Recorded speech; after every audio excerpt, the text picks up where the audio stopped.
as this mic stand.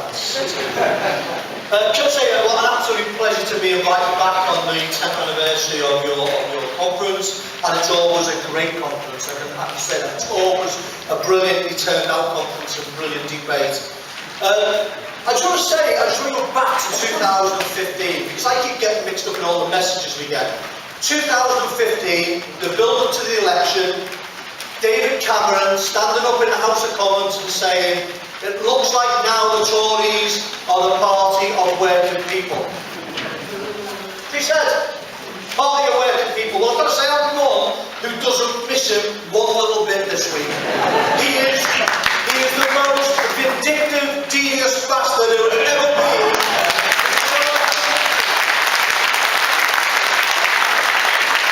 If you think Thatcher's bad, these lot are a damn sight worse. Go back, look at what happened on the referendum. Irrespective of where you voted, whether you were for Remain or whether you were for Leave, both sides kept telling us that this is how you protect workers' rights. You've got to Remain to protect them because you'll give us all these powers. And the other side is saying, but if we leave, we can get even stronger workers' rights. Well, let me remind you all that the Trade Union Act has only just gone through. And Labour didn't vote for it. The Liberals, few of them there are, didn't vote for it. The SNP didn't vote for it. The Greens didn't vote for it. So somebody voted to get it through, and we got such a small majority. I'll tell you who voted for it. All those Tories. They were absolutely united in doing working people down, because that's exactly what the Trade Union Act's about taking away your rights. You know, I'm fed up of hearing these Labour MPs in particular telling me that we got victories as far as the Trade Union Bill went. We didn't get any victories. What we got was a few concessions, and that was mainly to keep you sweet through the European referendum.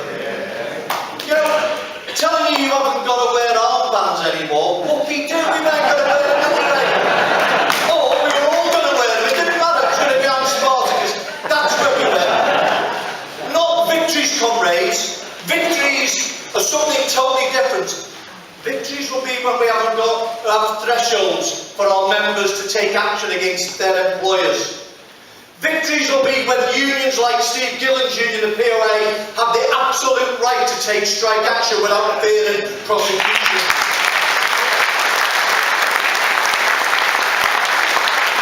Victory will look like when we have, as working people, full access to justice again, which was removed 3 years ago.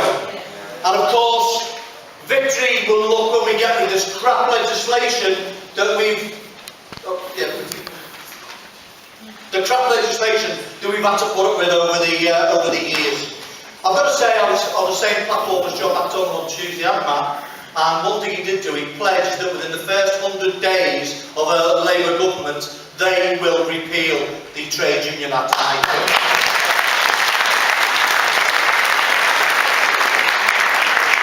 Comrades, we can win. We can win. The tides are turning.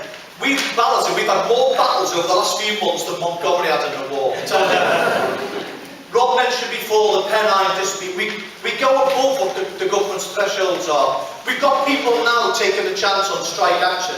And we're not only doing that, we're actually getting around the strike, and those people are winning together. You know, Rob made the point of, and I'm going to thank everybody who came on that Pennine dispute. Because not only did that company withdraw the threats that they were making, they also awarded our members a 2% pay rise. Now, it's not the king's ransom, but it's better than where they were. They were going to be absolutely intact. You know, nobody crossed the picket lines. Even South Yorkshire Police were on our side. It's great. They wanted to get 2 wagons out, and they brought 2 busloads of police down, and I spoke to the Chief Inspector. I said it wouldn't really be a good move for South Yorkshire Police to act as illegal strike breakers. Not after Hillsborough, Orgreave and Rotherham. I mean, you take it anyway. You've got a real chance of redeeming some of that here. So, they didn't do it. But it's not only the 2 sisters group that we're up against. It's Sandworth Brothers, who Kubran works for. And I've got to say again, thank you for all those people who turned up at the rally last week. But, you know, 9,500 people within that company, being given a living wage by George Osborne. Thank you, George, you've done an absolutely fantastic job on that. Because what they've done, they took away their overtime payments, they took away their Sunday payments, they took away bonuses, they took away bank holiday premiums. All that's gone just so you can have £7.20 an hour. Absolutely, thank you, George. Remarkable. And the biggest part of it is the attacks that we're having on our activists. Activists like Kumaran. You know, companies saying that he's been dismissed for bullying. It's absolute bollocks. He was never dismissed for bullying. This is the most passive guy you're going to meet. You'll see when he comes to speak. He's not an industrial terrorist. He's not a revolutionary. He's not an anarchist. He's just a decent bloke who spoke up for the people who he represents.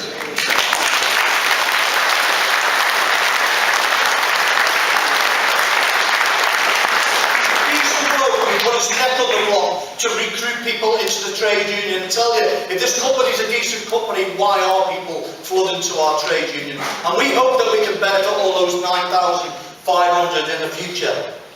You know, it's a campaign that's being supported globally by the IUF, the International Union of Food Workers. The TUC say they're supporting us. I suppose the proof of the football being eaten.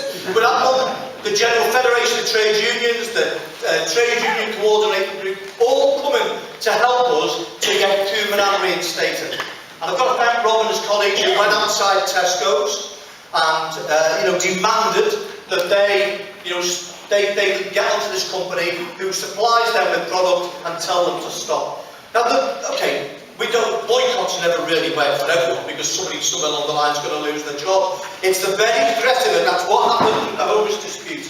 People like you and like me phoning the company up and complaining about the way that they're treated. So get on to Paul Davey, who's the chief executive, and tell him you're going to boycott his products if he doesn't reinstate Kumaran Pose. Go into Tesco's, it's no good just standing outside. Go in and ask to see the manager and tell the manager you and your family will not be buying that product anymore. You won't be buying that product until they reinstate Kumaran Pose. I've got to say that the Bakers Food and Allied Workers Union are pledged to make this the biggest campaign since Candy Udwin won at the National Museum.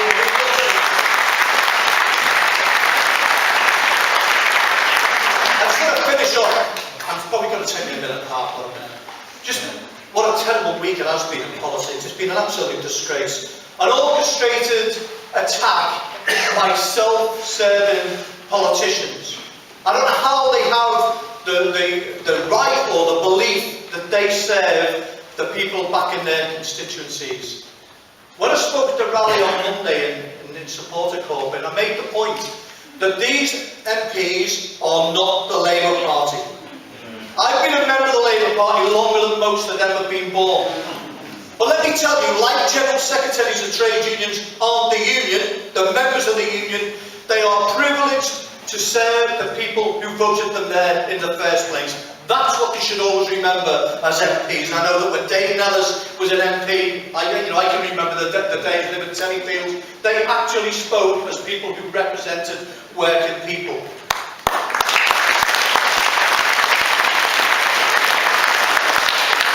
The Labour MPs are not scared that Jeremy Corbyn is unelectable. They're scared that he's going to be elected and they're going to have to get off their arse.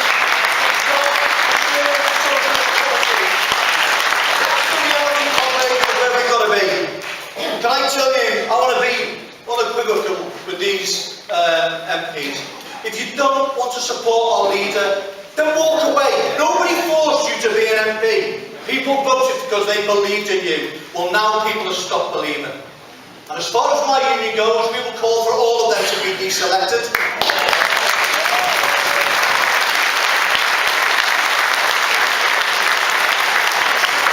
We were the first union to nominate Jeremy Corbyn, and I'm telling you what, we'll still be with him when he walks into 10 Downing Street. Solidarity, Corbyn.